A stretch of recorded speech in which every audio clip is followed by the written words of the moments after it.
نظم کا عنوان پیغام، شاعر علامہ محمد اقبال۔ خلاصہ: اے کسان، اپنی حقیقت کو پہچان کہ تو اسباب پیداوار اور پیداوار کا مالک ہے۔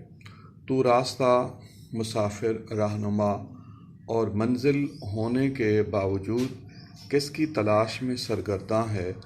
تو طوفان یعنی سامراج سے نہ گھبرا کہ تو ملاح، کشتی، سمندر، ساحل یعنی نجات دہندہ انساں ہے۔ اپنے من میں جھانک کہ تمام اسباب عشق تیرے اندر موجود ہیں۔